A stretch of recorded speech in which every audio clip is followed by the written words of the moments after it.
Cabral. Gracias al Dios Todopoderoso, Jesús, mi Señor, Salvador y guía, como siempre, inicio, palabra de Dios, Jeremías 29:11. Nos dice el Señor, yo sé los planes que tengo para ustedes, son planes para lo bueno, no para lo malo, para darles un futuro y una esperanza. Siempre Dios nos da planes de futuro y esperanza, nunca nada malo viene de Él. Amén. Mira, lo compartí yo eso. Exacto. Muy Amén. Bien, muy bien, gracias. Miren, ayer estuve en la actividad, han hablado tanto Julio como doña Consuelo y María Elena, pero tengo que referirme a algún aspecto. O sea, lógicamente todos saludamos el 60 aniversario de la Asociación de Industriales de Herrera, de República Dominicana, pero ayer estuve en la actividad y en el recorrido histórico que hubo de estos 60 años, para mí fue algo muy especial, porque uno de los aspectos importantes del relanzamiento de los industriales en República Dominicana estuvo con la ley 299 de sustitución de importaciones y con lo que tiene que ver con el plan Reagan para la Cuenca del Caribe, que abrió de alguna manera un espacio para que las industrias del Caribe, de Centroamérica, pudieran relanzarse. Y ese fue mi tema de tesis como economista. O sea, mi tema de tesis en la Universidad Autónoma de Santo Domingo para graduarme de economista fue precisamente la ley 299 y el plan Reagan para la Cuenca del Caribe. Hizo una investigación amplísima, incluso varios de los que eran principales dirigentes de las empresas industriales de la República Dominicana en ese tiempo fueron entrevistados por nosotros, por mí y por Teresa Paredes, que fue mi compañera. ¿De quién es la 99? La ley 299 fue Balaguer. Gracias. Sí, claro, no, nada más pregunta más. No, y ahí se le da a Balaguer, en mi tesis, que le puedo dar una copia, sí. Establecemos que una de las visiones claras tú dices 299, pero no dices de Joaquín Balaguer. No, voy a decirlo ahora, déjenme terminar de... Adelante. Decía que incluso en el caso de Reagan, que nosotros criticábamos algunos aspectos políticos como contrainsurgencia, pero desde el punto de vista económico implicaban facilidades para el desarrollo de la industria. Es decir, ambos aspectos, tanto la ley 299 como el plan Reagan para la Cuenca del Caribe, en el momento en que hicimos la tesis, lógicamente en ese momento todavía nosotros estábamos muy imbuidos de todo lo que tiene que ver con el marxismo y con la visión muy radical de la política, pero desde el punto de vista económico, evidentemente que son dos aspectos, ley 299, que fue impulsada por el doctor Joaquín Balaguer, y plan Reagan para la Cuenca del Caribe, que de alguna manera se complementan uno con el otro, sirvieron para darle un impulso extraordinario a la industria en la República Dominicana. Y luego, también, porque la actividad fue sumamente interesante y educativa. O sea, sumamente interesante y educativa. Felicité a Juan Celso Marrancini por la forma, a Celso Juan Marrancini, a Circe Almanzar, por la forma en que la condujeron. Es decir, narraron la historia con un espectáculo muy bien articulado, donde varios expresidentes fueron ellos dando su testimonio de cómo dirigieron la asociación, y hubo un aspecto que se veía un hilo conductor en el sentido de que siempre los industriales han estado luchando contra la corriente en favor de que de lograr que la industria nacional pudiera consolidarse, tomar cuerpo y aportar empleos, impuestos, todo lo que implicaba, sin perder la identidad nacional y enfrentando.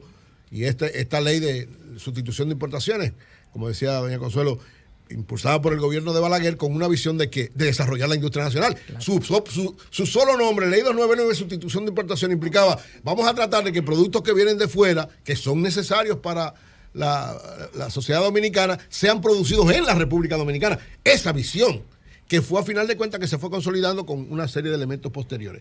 Y lógicamente todo lo que ha pasado hasta llegar, y creo que fue una parte extraordinariamente dramática e inspiradora, la parte del reportaje donde hablan de la resiliencia en función de la situación del COVID-19.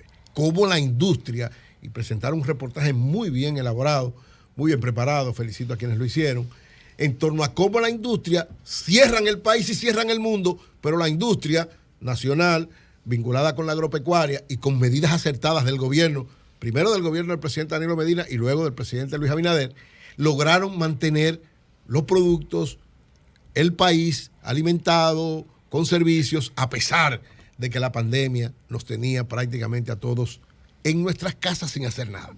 O sea, yo creo que brillante esta exposición, estos 60 años de la Asociación de Industria muestran una clase empresarial que ha tenido que romper muchas situaciones, ha tenido que enfrentar muchos retos, sigue teniendo retos, incluso Celso Marrancini decía que todavía hay algunos problemitas, por ejemplo con los navieros, decía, hemos estado enfrentando durante mucho tiempo y todavía están esos problemas.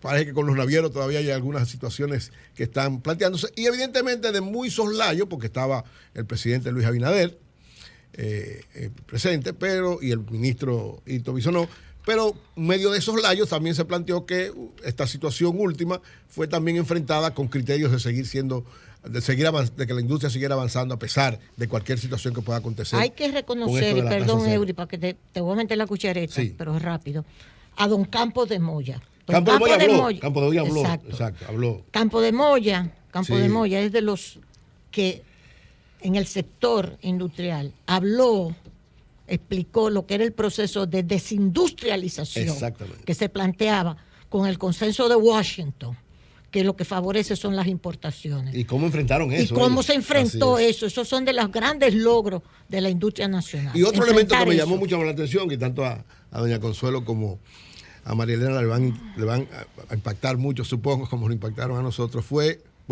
ha tenido dos expresidentas, Yandra Portela y Ligia Bonetti, que ambas hablaron, un trabajo extraordinario, pero decía, creo, uno de los expresidentes, no recuerdo cuál fue, que decía que fruto de que la Asociación de Industria de la República Dominicana empezó a tener mujeres, o la primera, o en ese momento que empezaron ellos a evaluar, es que se cambia el nombre de Consejo de la Empresa Privada, de Hombres de Empresa, por Consejo Nacional de la Empresa Privada. O sea, que fue una actitud de parte de los industriales. ¿En qué año se produce eso?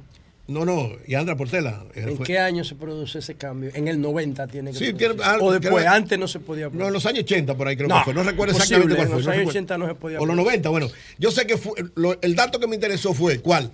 Decía, creo que fue Roberto Alba, uno de los expresidentes, decía, nosotros, viendo cómo las mujeres y en la industria se estaban desarrollando tanto, pusimos la primera presidenta, que fue una presión para que el Consejo Nacional de Hombres de Empresa cambiara el nombre y además la actitud, porque después pasaron también varias presidentas en el CONEP. Es decir, que importante estos elementos. Oye, ¿cómo se llamaba? Sí, Consejo de Hombres de Empresa. En toda América Latina era así también y todos han cambiado. Se llamaba así. Porque generalmente las mujeres no estaban vinculadas por una serie de razones o no la dejaban desarrollarse. Eso es parte de la historia. Eso es la lucha y se van conquistando. Si nosotros no entendemos esos procesos, no vamos a poder bajar los feminicidios. Pero bueno, esa es otra cosa. Decía entonces que reiterar esa felicitación y la última información me pareció también sumamente impactante que dio Celso Marrancini en su discurso, que hay la propuesta de invertir 80,000 millones de pesos en términos de los próximos años y ya la mitad está siendo invertido, que va a generar alrededor de 80,000 empleos en la República Dominicana. Yo creo que esa fue la información más impactante de toda la noche y muestra una recuperación importante de la economía dominicana y sobre todo el papel que han jugado los empresarios. Así que nuestras felicitaciones a la Asociación de Industria de la República Dominicana, a quienes le están dirigiendo, a la visión que han tenido y a que esto continúe de esta manera.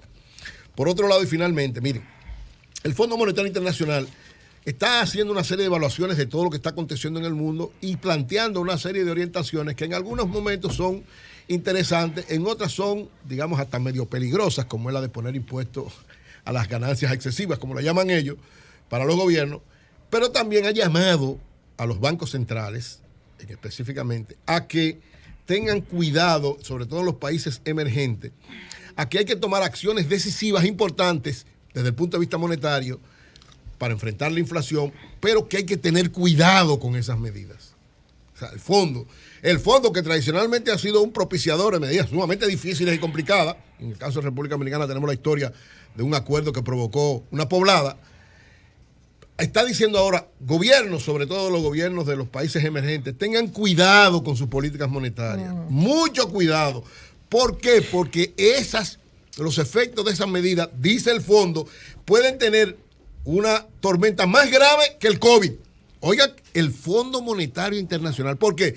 Caso de República Dominicana, por ejemplo, el Banco Central ha desmonetizado, del circulante ha sacado alrededor de 100,000 millones de pesos en una situación que ciertamente es para enfrentar los niveles de inflación, que siguen creciendo por muchas razones, pero que pone la economía prácticamente seca, ha resecado la economía dominicana. Por eso la mayor parte de los sectores y de la gente tiene serios problemas de liquidez o serios problemas para pagos y para conseguir dinero, porque ciertamente se le ha dado un golpe contundente a la economía de ese aspecto, buscando frenar la inflación, y en eso hay que ser justo.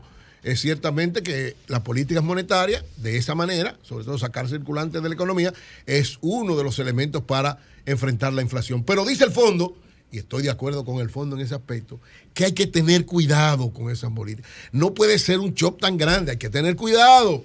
Y el Banco Central, en este caso de la República Dominicana, debe, en coordinación con el fondo, que siempre ha estado de la mano, tener pendiente de esto, porque creo que ha llegado el momento de empezar a flexibilizar un poco la economía. Es decir, ese ritmo que había de secarla, de sacar circulantes, tiene que frenarse en ese momento. Aunque los niveles de inflación puedan quizás tomar un poquito más, pero usted no puede frenar la economía. Entonces creo que ciertamente desde ese punto de vista el Fondo Monetario Internacional tiene razón y debe ser tomada en consideración para la política monetaria en la República Dominicana. No podemos, por tratar de enfrentar la inflación solamente por el punto de vista monetario, prácticamente provocar una recesión de la economía dominicana, porque eso sería perjudicial para todos nosotros.